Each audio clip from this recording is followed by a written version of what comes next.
Being married for over 20 years, we realized na talagang you cannot really rely love on your feelings and emotions. Yes. Because there are days, di ba, pagka when I wake up, especially when I look on the other side of the bed, Ano yan? Nagre-reveal ka na? I don't feel in love.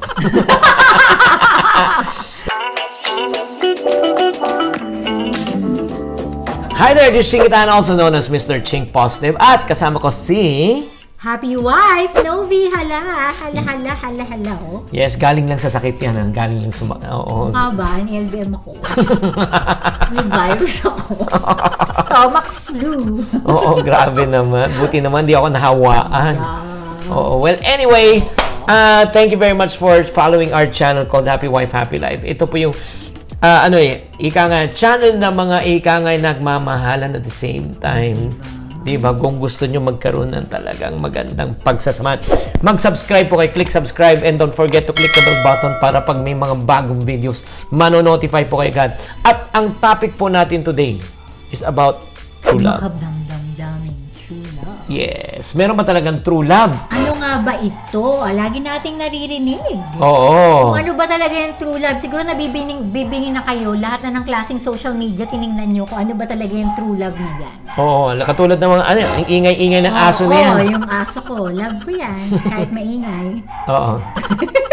Sandali lang, ha? So, ano ba talaga ang ibig sabihin ng true love? Yan ang pag-uusapan po natin ngayon. Okay, para sa iyo, ano ba talaga ang definition ng true love? Love is a feeling. Slambok yun. Slambok pala yun. Oo, alam mo, ikaw ba nagsaslambok ka ba nito doon? Nung bata ako. Oo, yung mabango-bango, tapos may stationery. Naku, looking forward ako doon. Tapos lalagay mo yung pangalan mo, yung edad mo, tapos ang bango-bango ng stationery, nagagamit ka pa ng ballpen na amoy, Grapes. strawberry or grape. Mm. And then nakalagay lagi doon yung question na, what is true love? What is love? Ano sinulat mo? Okay.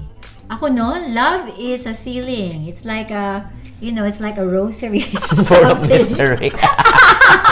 Ako, ganun pa rin kayo, iba na mga millennials. Ako naman siguro, Instagram and all. Kaya ikaw, ano definition mo nun? Love is like a box of chocolates. You may never know if it's durug or not. Oo, pero may sinasabi rin si Forrest Gump about love. Love is like a box of chocolates. You may never... You'll never know what you get. Yes. Pero ito lang being married for over 20 years, we realized na talagang you cannot really rely love on your feelings and emotions. Yes. Because there are days, di ba, pagka when I wake up, especially when I look on the other side of the bed, Ano yan? Nagre-reveal ka na? I don't feel in love. Lalo na pag nag-away kami kagabi, no? Di ba nakakainis? Gabi nag-away tayo? Hindi kagabi. Basta the other night, di ba?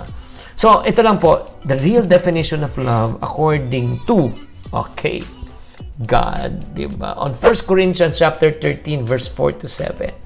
Yan po yung sa amin yung definition namin ng true love. Isa-isahin po natin, ha? Sana matapos natin. Kung hindi, mag-part 2 tayo. Okay? Yeah. Okay, what is the real meaning of love? Number 1, love is patient. Yes. Ano ibig sabihin It's true. Ano ibig sabihin ng patient? Patience. Kailangan, may mga bagay, di ba, na kunyari, like ikaw, yung may mga bagay na paulit-ulit ko na sinasabi sa'yo na when you use the toothpaste, you have to close it. Ganun lang kasimple. 20 years na kami. Hanggang ngayon, di ba siya marunong mag-close ng toothpaste.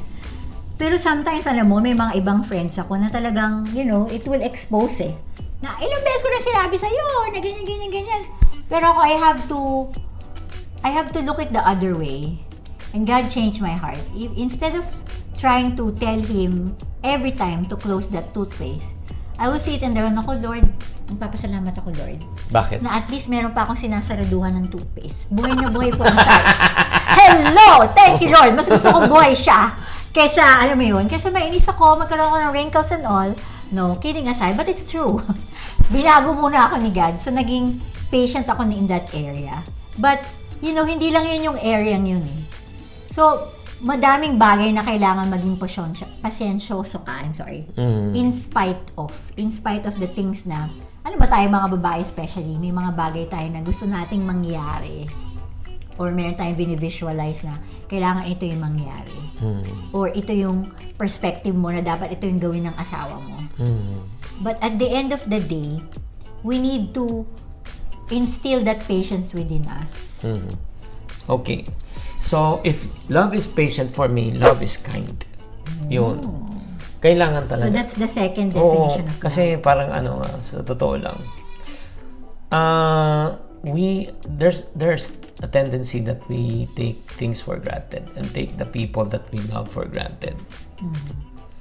Na nung naliligaw ako, or let's say mga napakabait, napaka-kind, napaka-gentle.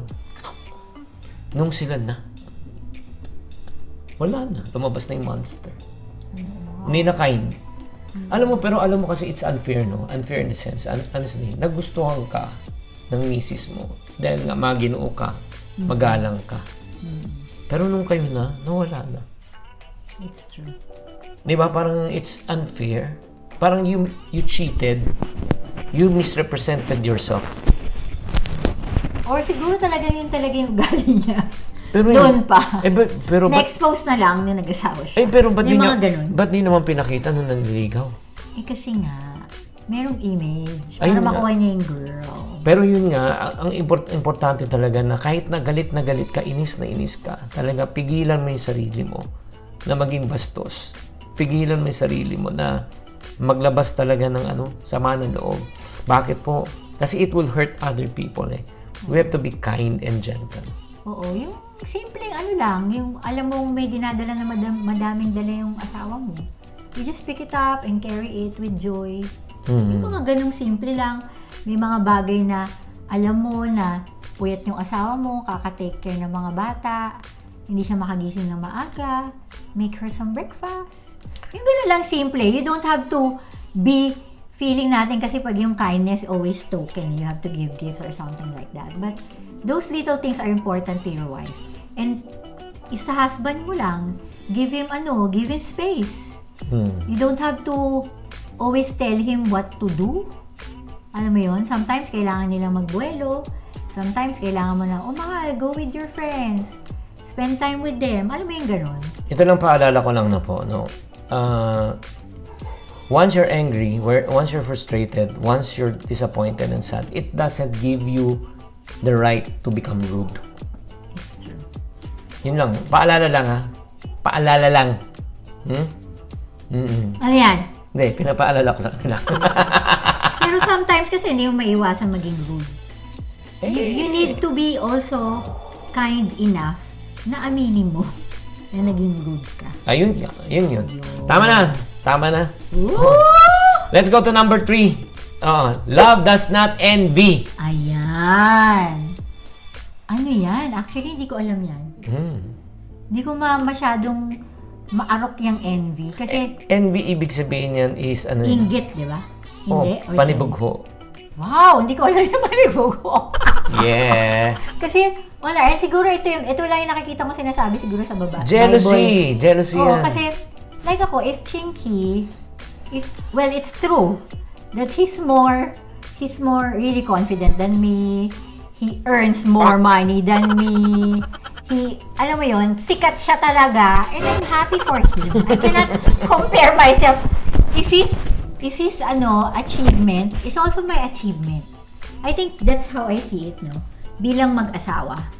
Yung happy ka. Like for example, or gawin natin, exchange naman. Kung ako naman yung mas kumikita ng mas malaki, ako yung kumukuha ng, alam mo yon, mas madaming recognition. I'm sure my husband will be happy also for me and he will support me all the way. Hindi porket na, ito yun, hindi mo dapat i-compare yung sarili mo. Team kayo eh. Tama. Uy, alam nyo to, lalo na mga kalalakihan, babala lang po. Hindi porket na mas malaking kinikita ng misis nyo, minsan na-offend ka, nainggit ka na, nagkakaroon ng tinatawag na comparison and rivalry. Di ba? Ano ka ba? Kung mas malaki nga kinikita ng misis mo, magpasalamat ka. Bakit? Una, may asawa ka na, pangalawa, may sugar mommy ka pa.